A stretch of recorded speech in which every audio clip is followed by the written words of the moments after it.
Fuse News today continues to cover the UCU strikes as they march their way down from the university to St Peter's Square to join up with the rail unions and the communications unions. We went to speak to some of the marchers to ask them why they are continuing with this strike. So I'm at work in professional services here at the university, and I've been on strike as an academic previously as well.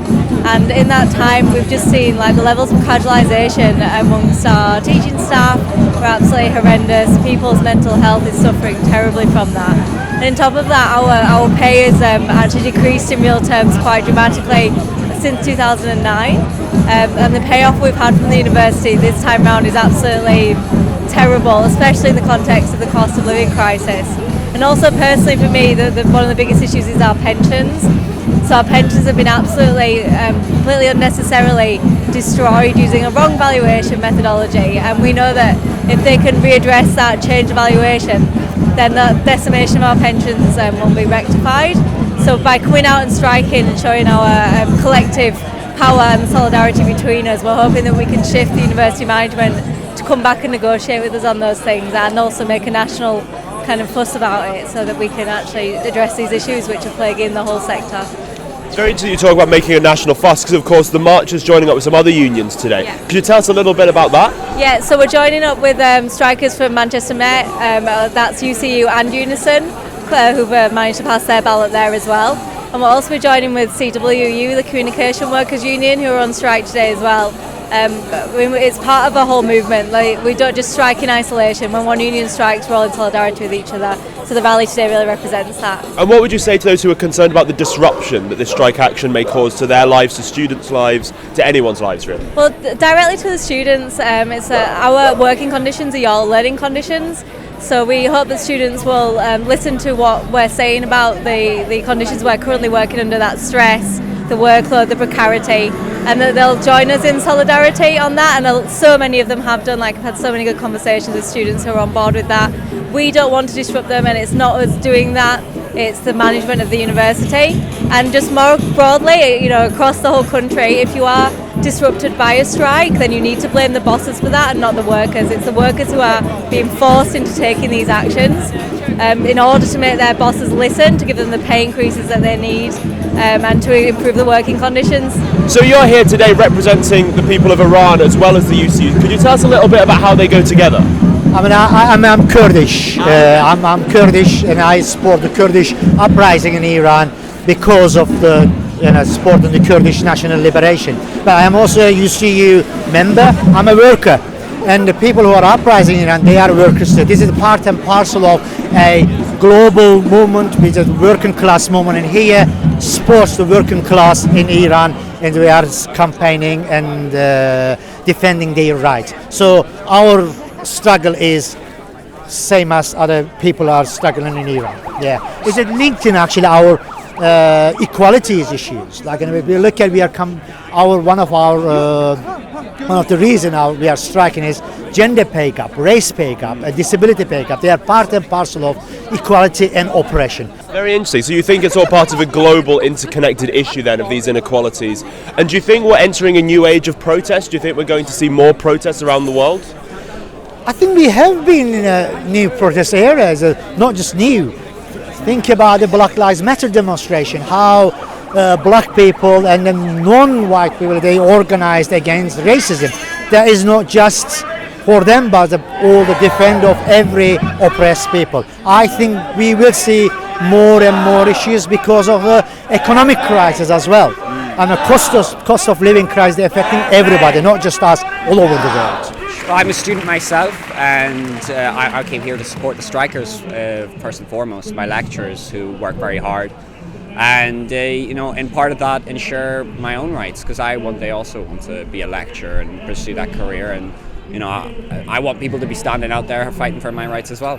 So you're an aspirational lecturer, one day you'd like to go into academia. Are you worried at all about going down that career path with the way things are going? Well, yeah, every time I tell people that that's the career, especially people in academia, that that's the career path I want to pursue, they give me warnings and they say, are you sure? I mean, the issues that face us as students are the same issues that face our staff, and it's only really by standing with them that both of us can get the change we need. And do you think the strike today, do you think it will help to make a difference? 100%, especially considering the coordination of the strikes with all the other strikes that are going on right now. I think a lot of people are very unhappy, and that message is reverberating across Britain right now. And do you think, you see obviously a lot of students have come down today, do you think you have widespread support among the student body? Do you think that you're going to see more students come out in future maybe? I've been at these strikes for the past 3 years, and I'm seeing more and more students. I'm seeing more active involvement from the students. There is a big population of students that don't even know about this, and that is partly the fault of the university and partly just the fault of the whole situation at hand. I'm seeing more and more students, and I'm seeing more people support. I mean, even on this march, we were walking down and we were getting honks from cars and people cheering at us, so there is support. Do you think that support is growing then over the years you've been coming? Certainly. I think we're seeing widespread growth. I think part of that is because first year it was just the UCU, but now we've got CWU, we've got RMT, we've got PCS, we've got the firemen, we've got the nurses, we've got so many public sectors striking that there's a real unity. We've been on strike for a while now, and we've really valued the support of other people coming to our picket lines, standing with us, and showing that they support our cause.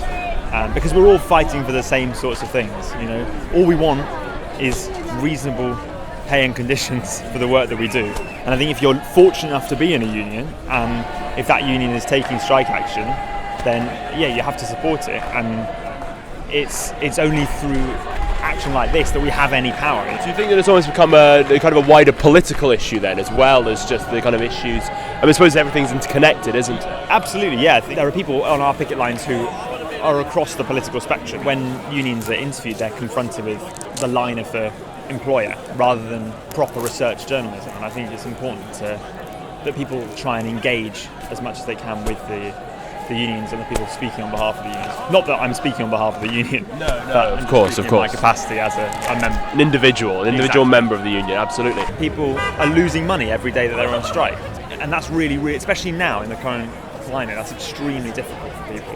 I think this is such an important issue at the moment for people, and these strikes are about such big things. People are prepared to carry on striking as long as it takes for there to be a resolution. Well, you have a huge intersecting set of crises, I think, at the moment, and it is really impossible to separate them, which is why it seems really relevant on a march which is about the consequences of neoliberalism in the HE sector, to have a banner which is talking about the biggest crisis which is facing us across the whole world, largely a consequence of neoliberal and hundreds of years of exploitation of both workers and of the planet. Census, or the status quo at the moment, is not sustainable. So we have to be looking at different ways of organising ourselves, different ways of managing society. We need to have a completely different tax regime, it seems to me, where wealth is properly taxed, because I can't see neoliberalism getting deconstructed in a day. But we need to have an approach which says let's move towards a more equal society, which will become fairer, but also do less damage to the planet in the longer run.